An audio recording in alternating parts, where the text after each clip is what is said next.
Hello friends, આજે આપણે બનાવીશું એકદમ હેલ્ધી એવા અને એકદમ ટેસ્ટી એવા નાના મોટા બધાને ખૂબ જ ભાવે તેવા ભાખરી પીઝા. આ પીઝા જો તમે એકવાર બનાવી લીધા તો વારંવાર બનાવશો, અને જો તમે પહેલેથી તૈયાર કરી રાખશો અને બાળકોને લંચ બોક્સમાં આપવા હોય તો તમે માત્ર 10 મિનિટમાં બનાવીને તૈયાર પણ કરી શકો. તો ચાલો બનાવીએ. તો સૌથી પહેલાં આપણે ભાખરીનો લોટ બાંધી લઈશું. તો તેના માટે મેં 2 કપ ભાખરીનો લોટ, જે આપણે લાડવા કે સુખડીમાં વાપરતા હોય તે કરકરો લોટ લીધો છે. અને હવે તેમાં સ્વાદ પ્રમાણે નમક, 1 સ્પૂન જીરું એડ કરીશું. અને હવે આમાં આપણે મોણ આપીશું. મોણ તમારે ઘીનું, તેલનું જેનું આપવું હોય તે તમે આપી શકો. તો હવે 2 થી 3 સ્પૂન જેવું શીંગ તેલ એડ કરું છું. શીંગ તેલનો સ્વાદ આ ભાખરીમાં ખૂબ જ સારો આવે છે. અને હવે એકદમ સારી રીતે આપણે મિક્સ કરી લઈએ. અને આ રીતે એકદમ સારી રીતે મિક્સ થઈ જાય એટલે તમે જોઈ શકો છો આ રીતે આપણે ભાખરીમાં લોટમાં મોણ આપવાનું છે, એટલે ભાખરી છે એકદમ પરફેક્ટ એવી બનશે. તો આ રીતે મોણ પણ અપાઈ ગયું છે. તો હવે મેં 1 કપ ગરમ પાણી લીધું છે, પણ આપણે જરૂર પડે એટલું જ પાણી એડ કરવાનું છે. અને થોડું થોડું પાણી એડ કરતા જશું અને લોટની કણક બાંધવાની છે. અને આ લોટની કણક થોડી કઠણ રાખવાની છે, જેવી આપણે ભાખરીની કણક લોટને બાંધતા હોય એ રીતે જ બાંધવાની છે. તો હવે લોટની કણક પણ બંધાઈ ગઈ છે.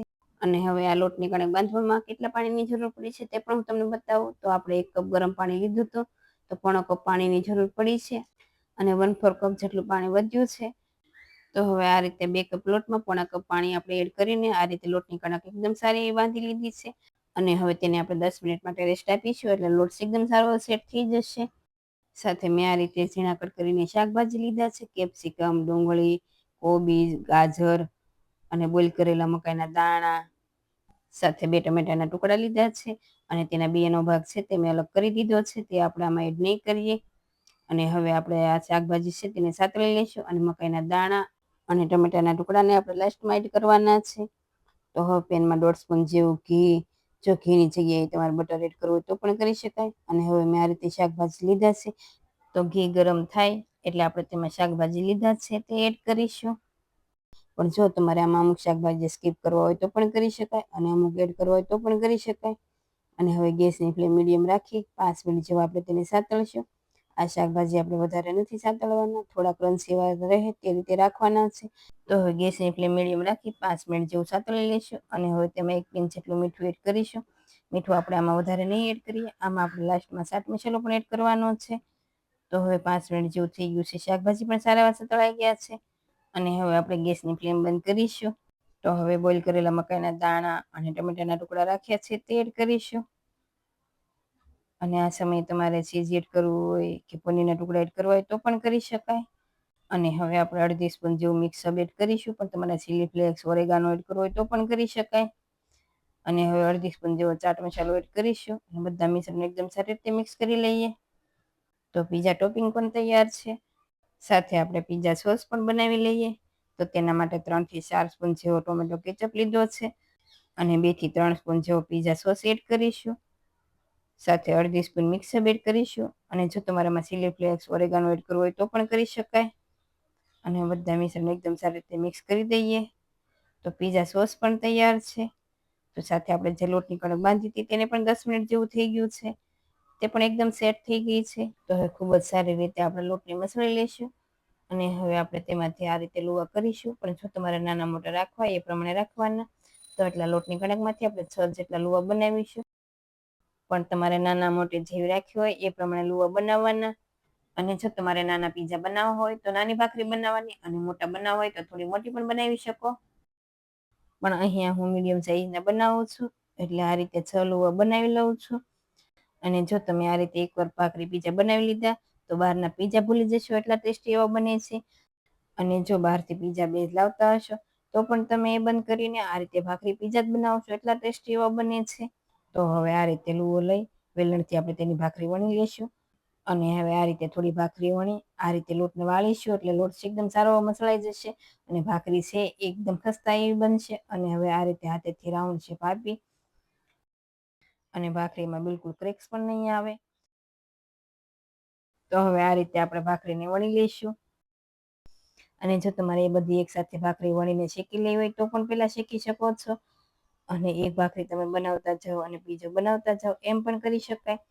તો હું એકસાથે બધી ભાખરી વણી અને શેકી લઉં છું. અને તો ભાખરી પણ વણાઈ ગઈ છે. તો હવે આ રીતે વધારે થીક પણ નહીં અને વધારે પતલી પણ નહીં, એ રીતે મેં ભાખરી રાખી છે.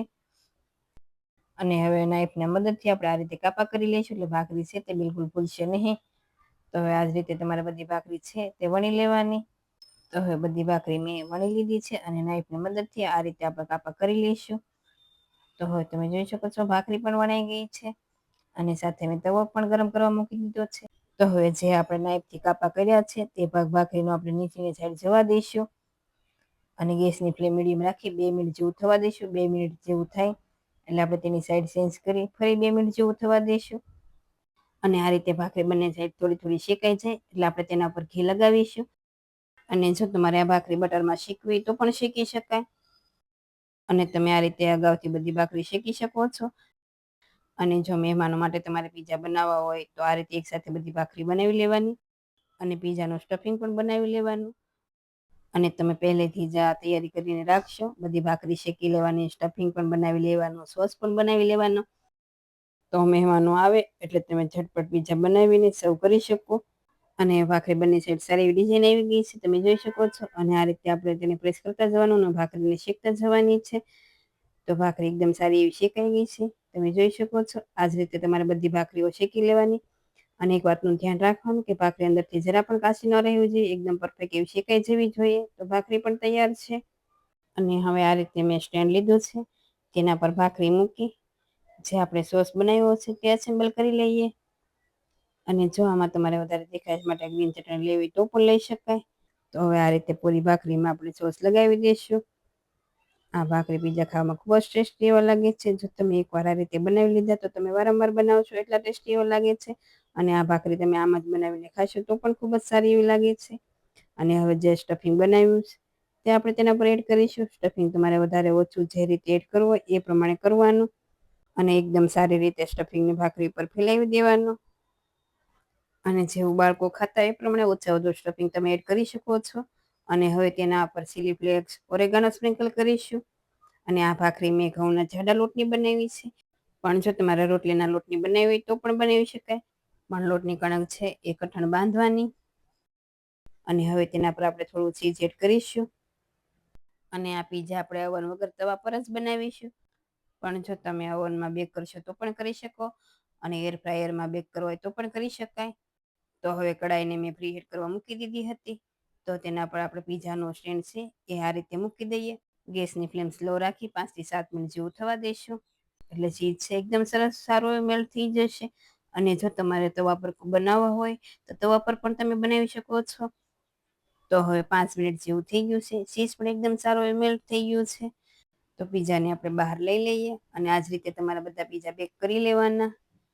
તો એકદમ સરસ પીઝો પણ તૈયાર છે.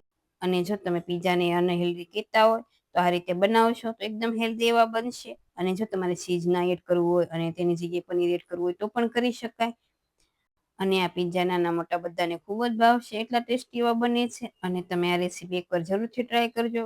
ખૂબ જ ટેસ્ટી એવા અને એકદમ હેલ્ધી એવા બને છે. અને તમે બાળકોને ટિફિનમાં કે લંચ બોક્સમાં પણ આપી શકો છો. અને જો તમે એકવાર આ રીતે બનાવી લીધા તો વારંવાર બનાવશો એટલા ટેસ્ટી એવા બને છે. તો તમને આ રેસીપી કેવી લાગી તે મને કમેન્ટમાં કહેજો. અને જો રેસીપીઓ ગમતી હોય તો વિડીયોને લાઈક કરજો, શેર કરજો અને મારી ચેનલને સબસ્ક્રાઈબ કરજો. અને આવી જ નવી રેસીપીઓ જોવા માટે બેલ આઇકન પ્રેસ કરજો. Thank you for watching.